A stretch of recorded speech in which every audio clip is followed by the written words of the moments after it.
Hello everyone, उम्मीद करता हूँ आप सब लोग बहुत अच्छे होंगे।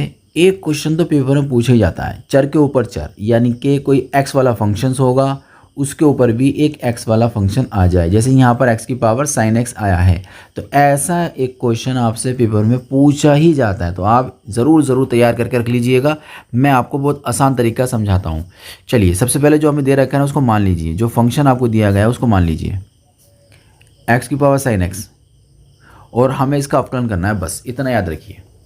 तो x के सापेक्ष अवकलन करने पर ऐसे लिख दो, या differential with respect to x। तो बहुत आसान तरीके से मैं आपको समझाऊंगा, उम्मीद करता हूँ कि आपकी समझ में आ भी जाएगा। ये दे रखा है, देखिए, ठीक है। करने का तरीका क्या होता है कि फंक्शन को पूरे को ऐसे ही नोट कर दो पहले तो, ठीक हो गया। फिर यहाँ पर D Y upon D X लगा दो, लगा दिया। इसका जो ऊपर की पावर है ना उसको पहले लिख दो, नीचे वाली जो पावर है ना उसको लॉग में लिख दो, ठीक।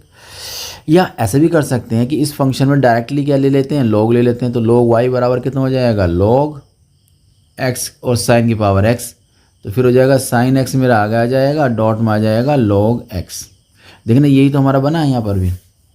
तो आप चाहे लॉग लेकर करो डायरेक्टली, या फिर जिस तरीके को मैं समझा रहा हूँ वो तरीका आप कर लीजिए, जो आपको अच्छा लगे वो आप कर सकते हैं।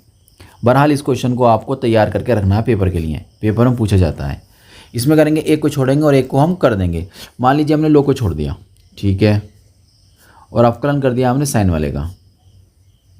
एक का करना है, एक को छोड़ना है, प्लस अब के साइन को छोड़ दिया हमने और अवकलन कर दिया है लॉग वाले फंक्शंस का। फॉर्मूले में वैल्यू पुट कर दी। अब इसको सॉल्व कर लेंगे, कितना कितना रिजल्ट आना है। तो एक्स की पावर साइन एक्स तो ऐसे ही रहेगा, लॉग एक्स हमारा ऐसे ही रहेगा। इसका जब अवकलन करेंगे तो बन जाएगा ये कॉस एक्स, प्लस आ जाएगा ये वाला साइन हमारा ऐसे ही आ जाएगा। इस वाले का अवकलन करेंगे तो आ जाएगा 1/x, और हो गया। इसको स्मार्ट करके लिख दीजिए, और ये क्वेश्चन आपका हो चुका है। तो उम्मीद करता हूँ ये क्वेश्चन भी आपकी समझ में आ गया होगा। इस तरीके को फॉलो करके आप सारे सवाल कर सकते हो। चलिए, मिलते हैं एक नए क्वेश्चन के साथ।